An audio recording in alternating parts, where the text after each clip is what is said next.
안녕하세요. 미정의 공포썰입니다. 오늘 들려드릴 이야기도 삶에서 절대 겪고 싶지 않은 일인데요. 어떤 이야기인지 준비하고 같이 들어봅시다. 이야기 듣기 전 구독, 좋아요 부탁드리고요. 이야기 시작합니다. 저는 30대 직장인 남성입니다.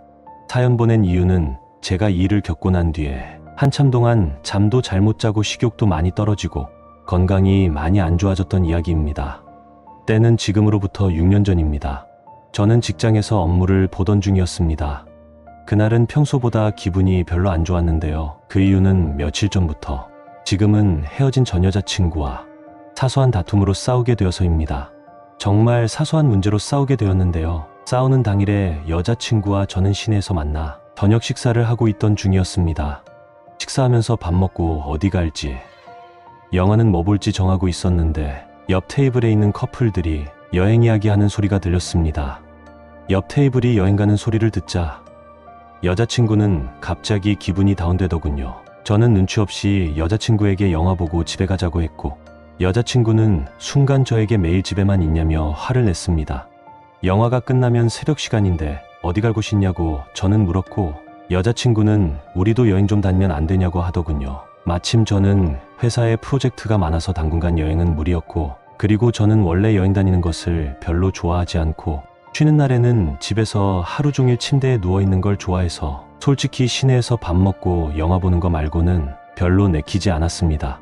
그래서 여자친구에게는 요즘 바빠서 여행을 가고 싶어도 못 간다고 이야기했죠. 그랬더니 여자친구는 사귄 지 1년이 다 되어 가는데 여행을 한 번도 못 다녀봤다며 제 앞에서 울기 시작했고, 저는 뭐 때문인지 몰라도 기분이 나빠져서 그날 영화를 취소하고 여자친구와 각자 집으로 헤어졌습니다. 그 후로 연락을 안 하고 있었는데 회사에서 일을 하다 보니 제가 너무 잘못하긴 했구나 라는 생각이 들더군요. 저는 여자친구에게 먼저 미안하다는 이야기를 했는데요. 여자친구의 답장은 생각보다 오지 않았고 그때부터 마음에 조바심이 들기 시작하더군요. 저는 여자친구에게 몇 번 전화를 걸어도 여자친구는 전화를 받지 않았고 혹시나 헤어지는 거 아닐까 하는 걱정이 되었습니다. 저는 퇴근을 하여 찝찝한 마음으로 집으로 향했습니다. 그런데 자취방에 불이 켜져 있었습니다. 저는 황급히 집으로 들어가니 여자친구가 집에 있었고, 여자친구는 자기도 제게 미안하다고 이야기를 하려고 왔다더군요. 그래서 저는 왜 이렇게 연락이 안 되냐고 물었는데 폰이 고장이 나서 수리센터에 맡겼고 그래서 연락이 안 됐다고 했습니다.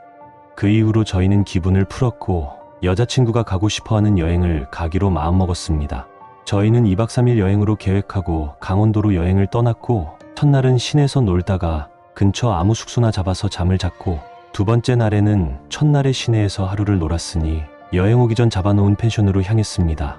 그날은 원래 비가 오기로 한 날이었는데 날씨도 좋았고 여자친구와 저는 차에 앉아서 날씨 요정이지 않냐며 즐겁게 떠들고 놀다 보니 저희가 잡은 펜션이 보였습니다. 그런데 펜션은 내비에 찍힌 곳에는 푯말이 하나가 있었고 그쪽에서부터는 이정표를 보고 따라 들어가야 했습니다.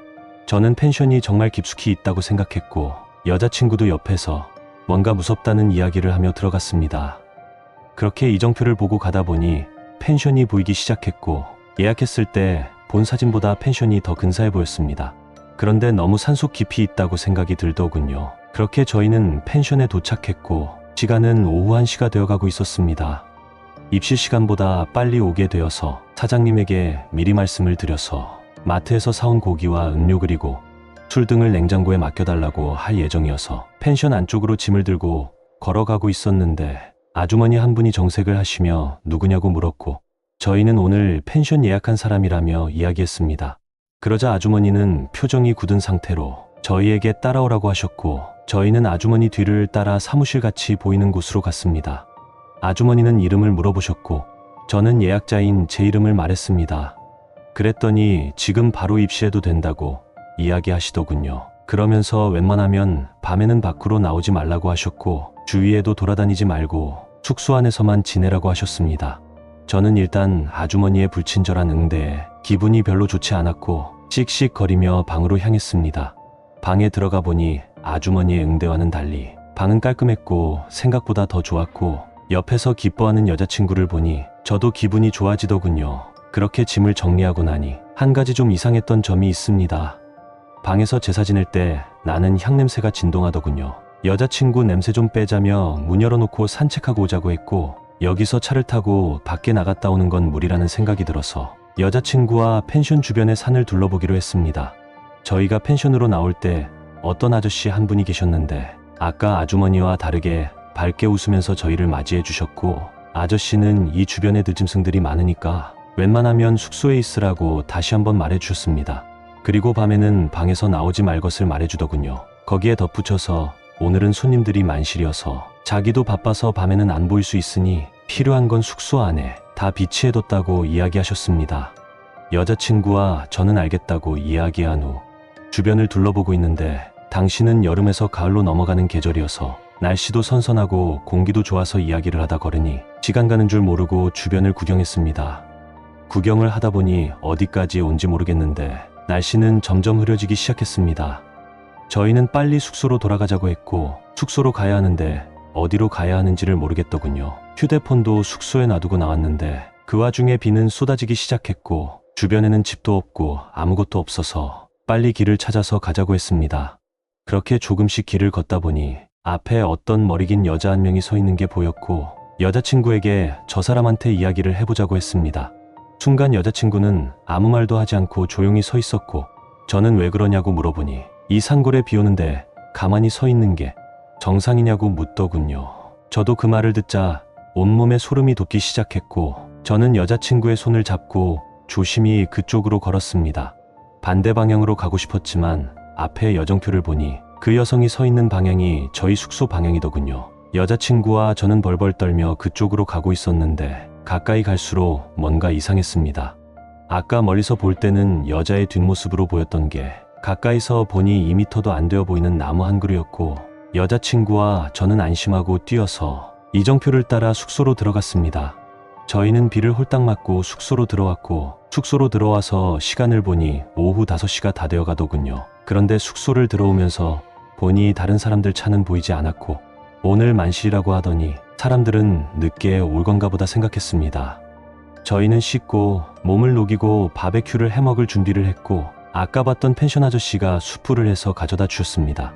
아저씨는 숯불을 해주고 가시면서 밤에는 누가 문을 두드려도 절대로 문을 열어주지 말라며 당부하셨고, 저는 한밤에 어떤 사람이 방문을 두드리겠어요라며 물어보니 오늘 만실이어서 한 번씩 착각하고 문 두드리는 경우가 있는데 괜히 그러다가 젊은 사람들끼리 싸움이 붙는다며 절대 나오지 말고 문 두드려도 못 들은 척 하라고 하시더군요. 저는 알겠다고 하였고, 펜션 부부는 오늘 약속이 있어서 8시부터 외출을 해야 한다고 이야기하였고, 저희는 알겠다고 이야기하고 바베큐를 즐겼습니다.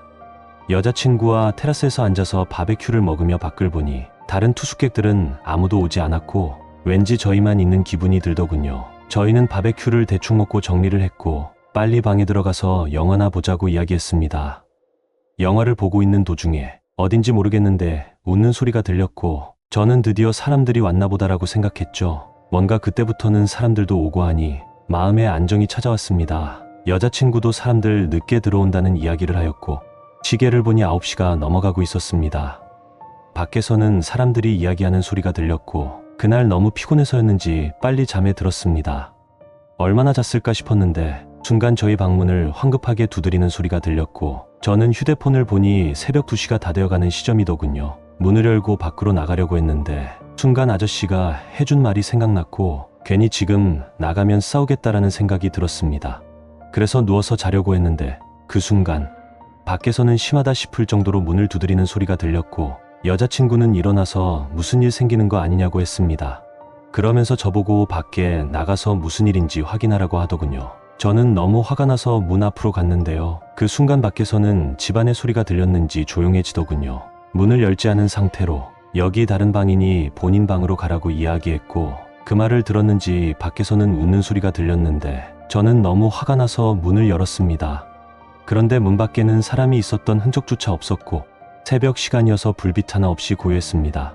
방금 전까지 노크를 하고 웃는 소리를 들었는데 황당하기 그지없더군요. 저는 문을 닫고 여자친구에게 가서 이야기를 해주었는데 여자친구는 제가 잘못 들은 것 같다는 이야기를 하였고, 분명히 웃음소리가 들려서 열었는데 이상하다고 했죠. 그렇게 침대에 누워서 자려고 눈을 감았는데 밖에서 사람들이 웃고 떠드는 소리가 다시 들리기 시작했고 여자친구는 다시 깊게 잠이 들어 있었습니다. 저는 조용히 문 쪽으로 다시 발걸음을 옮겼고 문에 귀를 대고 밖에 소리를 들었는데요. 그 소리는 여러 사람들이 모여서 하는 말이었고 제대로 된 말소리로 들리지 않고 울리는 소리처럼 들렸습니다. 그러면서 자기들끼리 키득키득 웃는 소리가 들렸고 그 소리를 듣고 아무리 내가 싸움을 잘한다 해도 여러 사람들이 저렇게 몰려오면 큰일이 난다고 생각하고 저는 주방에서 칼을 가지고 문 앞에 서 있었습니다. 밖에서는 계속해서 웅성거리는 소리가 들렸고 조금 시간이 지나자 조용해졌습니다.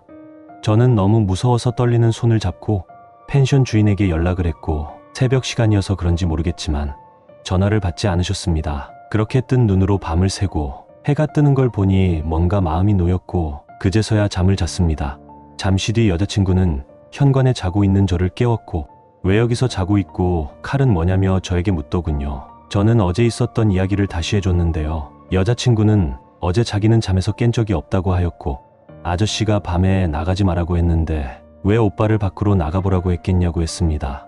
그리고 노크하는 소리도 한 번도 못 들었다고 이야기하더군요. 저는 순간 벙쪘고 아무 말도 나오지 않더군요. 그런데 여자친구는 자기가 어젯밤에 이상한 꿈을 꿨는데 사람들 여러 명이 자기가 자고 있는데 침대 주변에 서서 자기를 노려보고 있는 꿈을 꿨다고 했습니다. 저희는 일단 둘 다 이상한 경험을 하여서 정말 이상하다라는 생각을 했습니다. 그리고 저희는 짐을 준비하고 펜션에서 나오면서 경악을 했습니다. 저희 방문에는 부적이 여기저기 붙어 있었고 너무 화가 난 저는 펜션 주인 방으로 갔죠. 그래서 문을 두드려도 아무 반응이 없었고 아침부터 어디 간 거냐며 화를 내고 있었습니다. 그런데 이상한 점은 펜션이 만실이라고 하였는데 소란을 일으켜도 어떤 누구도 나오지 않았고 이상하다 할 정도로 고요하기만 했습니다. 원래 퇴실 시간이 10시이면 보통 한두 사람이 움직이는 것은 당연한 건데 아무도 나오지 않더군요. 저는 사장에게 다시 전화를 하려는 찰나에 남자 사장님은 뒤에서 뛰어오셨고 저희 커플을 보며 잘 잤냐고 물었습니다. 저는 어제 일과 지금 방 앞에 붙어있는 부적이 뭐냐고 사장에게 물었고 사장은 그냥 좋은 기운 얻고 가라고 붙여놓은 거라고 하더군요. 그리고 오늘 펜션에 사람이 있는 거 맞냐고 한 번 더 물으니 다 집에 가셨을 거라고 펜션 주인 아저씨는 해맑게 웃으며 말해줬고 저는 도무지 이해가 가지 않았습니다. 그 후 여자친구와 저는 집으로 왔고 여행을 다녀온 이후부터 이유 없이 몸살을 앓았고 그 후 한 달이 지나고 나서야 차츰 몸이 괜찮아지기 시작했습니다. 그 후 여행 가서 있었던 일을 지인에게 이야기해줬는데요. 미신을 좋아하는 친구 한 명이 이야기를 듣고 이상한 이야기를 해줬습니다. 원래는 귀신들만 받는 펜션인데 사람 한 팀만 넣어두고 사람의 양기를 잡아먹는 펜션일 수도 있다고 하더군요. 저는 그런 게 어딨냐며 친구의 말을 흘려들었고 친구들과 그 펜션을 확인해 보기 위해 찾아보아도 해당 펜션은 나오질 않았습니다. 그리고 얼마 전 제가 그쪽 주위로 갈 일이 생겼는데요. 펜션 쪽으로 올라가 보려고 했는데 길이 막혀 있었고 마침 내려가는 길에 동네 주민분들을 만나서 저 위에 있던 펜션 어떻게 된 거냐고 물어봤습니다. 주민분들은 저기는 펜션이 아니고 영혼쉼터라고 불렀고 죽은 사람들 영정사진을 갖다 놓았다가 며칠 뒤에 가족들이 다시 들고 가는 형식으로 운영됐는데 얼마 전 저기서 사람 한 명이 죽어서 폐업했다고 했습니다. 제가 갔던 펜션이 어떤 펜션인지 아직 정확히는 모르지만 아직도 그날의 기억은 생생하게 제 머릿속에 남아 있습니다. 이야기 듣고 보니 여러분도 절대 겪고 싶지 않으시죠? 이번 사연 듣고 저런 곳이 존재할 수 있다고 생각이 드는데요. 왜냐하면 영혼 결혼식도 있는데 영혼 쉼터도 없을 수 없다고 생각드네요. 오늘 이야기 시청해주셔서 감사하고요. 가시기 전에 구독, 좋아요 한 번씩 부탁드립니다. 감사합니다.